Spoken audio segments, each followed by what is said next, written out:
Bonjour et bienvenue, voici notre tour d'horizon économique, géopolitique et boursier. Nous sommes le mercredi 12 février. On va commencer par le géopolitique avec ce magnifique coup de bluff de la Grèce qui tente de nouer des discussions avec la Russie sur des questions de défense, sur des questions de refinancement.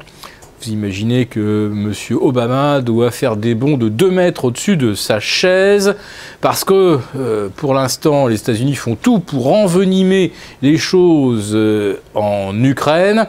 Et si jamais il manquait un seul Européen lors du vote de nouvelles sanctions à l'encontre de la Russie, eh bien, ces sanctions tomberaient à l'eau. Imagine que ça soit la Grèce qui vote contre parce qu'on se montre un petit peu trop intransigeant du côté de l'Allemagne sur le respect des engagements et des mesures d'austérité imposées par la Troïka. Alors M. Obama, qui a reçu Angela Merkel ce week-end, a dû lui expliquer quand même qu'il fallait peut-être mettre un petit peu d'eau dans son vin. Mais l'affaire grecque n'est pas résolue pour autant.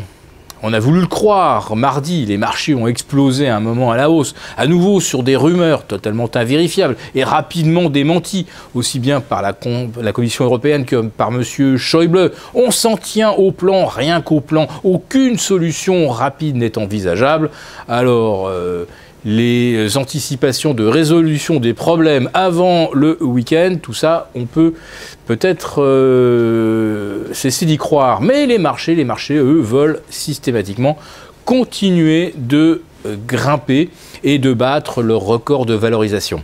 Ça a été d'ailleurs chose faite hier, puisque le CAC 40 Global Return a inscrit un nouveau record historique absolu à 10 875. Rappelons que le précédent record historique absolu datait de juillet 2007. Il avait été établi aux alentours de 10 650 points. Nous allons fermer la parenthèse géopolitique pour nous intéresser à un sommet du G20 qui a été assez curieusement très peu commenté, y compris hier. Alors hier, on n'en avait que pour la Grèce, que pour les espoirs de refinancement. Et on oublie complètement de parler du G20. Et oui, les grands argentiers, les ministres de l'économie des pays occidentaux étaient réunis hier. Et qu'ont-ils dit avec une touchante unanimité? Eh bien qu'il faut poursuivre les quantitative easing, il faut continuer d'affaiblir les devises. Ben oui, ça donne de tellement bons résultats depuis 25 ans au Japon que c'est évidemment la seule stratégie que l'on peut poursuivre. Alors curieusement, il n'est pas permis de ne pas rembourser sa dette quand on n'en a pas les moyens. En revanche, déclencher une guerre des devises, ça c'est bien. C'est très très bien. Bon, si vous faites du faux monnayage, c'est 30 ans de prison, n'oublions pas. Mais quand c'est fait par les banques centrales, avec l'approbation des ministres des Finances, alors oui, là c'est véritablement le nirvana. Si l'on poursuit dans cette voie, cette guerre des devises, qu'est-ce que ça signifie? Bah, tout simplement que l'or devrait recommencer à monter. On l'a vu chuter récemment par arbitrage en faveur des actions.